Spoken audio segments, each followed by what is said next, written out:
中有小浪，打卡亦能宝藏。我们中文说唱的 OG 代表人物、灵魂人物谢帝老师，非常帅气、非常谦虚的，我们平时都喊他小严，严好像。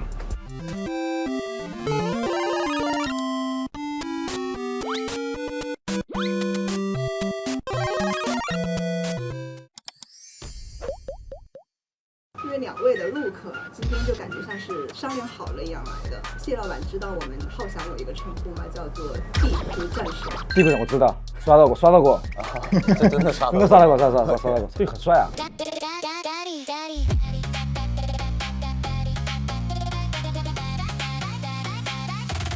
Call me daddy, daddy.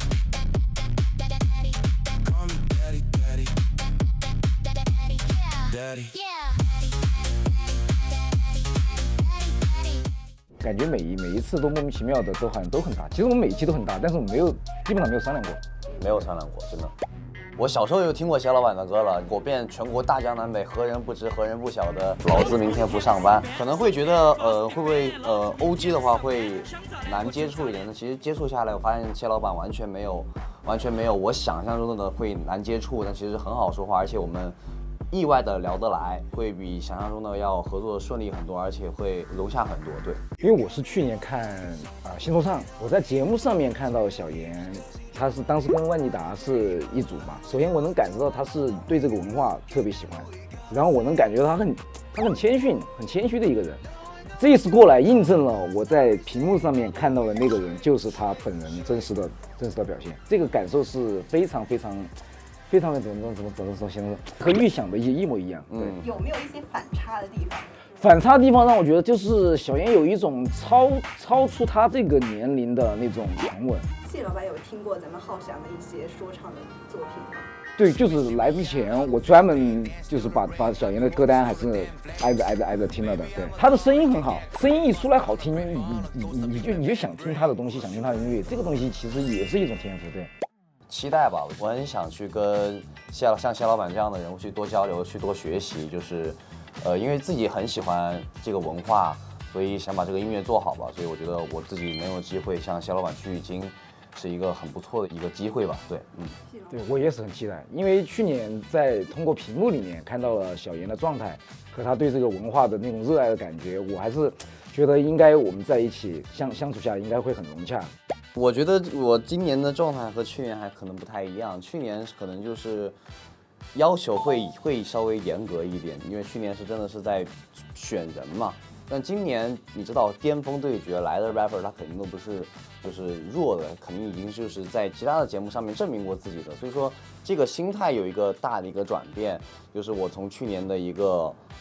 可能挑剔的一个就是点上变成了我现在今天就是专注于欣赏作品，去发现他这个作品里面哪些方面是好的，然后哪些方面是值得学习的，哪些方面是一定要说出来，一定要重点夸一夸的，就是从去年挑剔变成了今年的欣赏，我觉得是这样的一个角度吧。我跟小严就是私下我们在聊的时候，我们就觉得我们对于这个音乐欣赏一首音乐的理念是完全一模一样的，因为我们觉得就是一首歌或者一个艺术，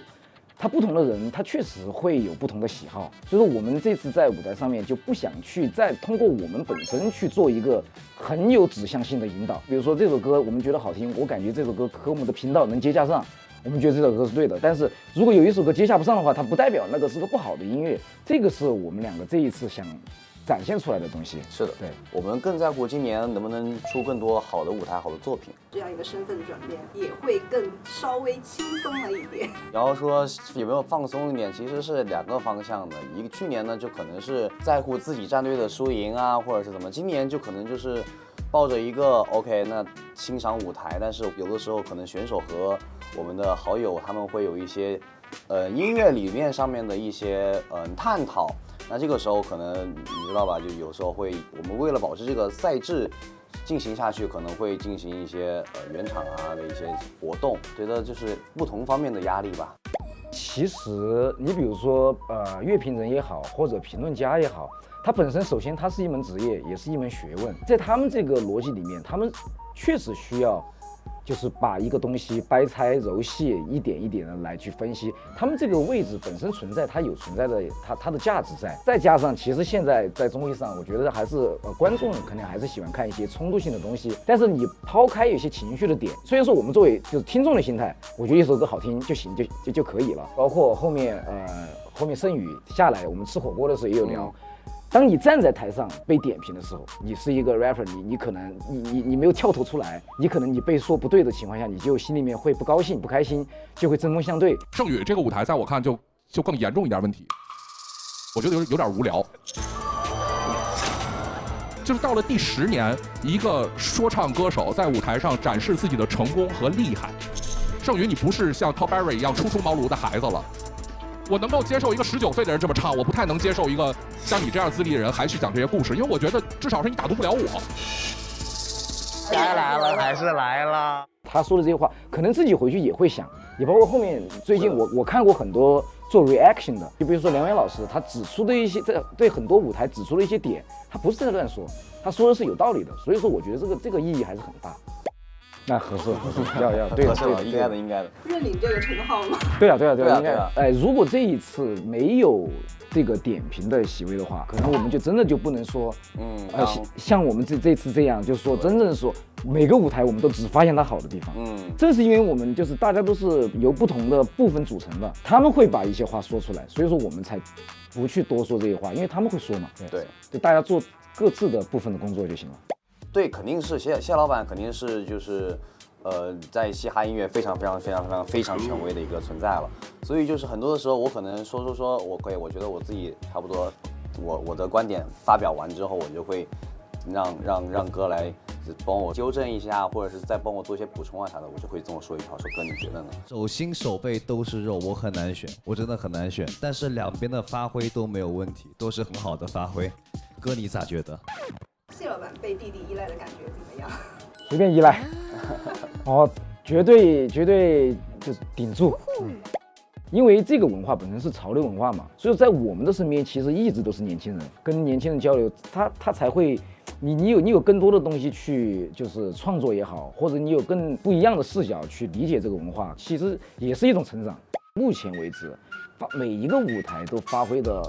巨好的，那包括他选歌也很重要，因为有一些舞台他其实发挥的很好，但他选择的歌和下面的观众其实不太能接洽得上，所以说有些时候也不会给到太高的票数。所以说在我看来的话，发挥的最好的就是蛋壳总，发挥的真的很好，是的，太强了，现场唱的太好了，太稳了，对。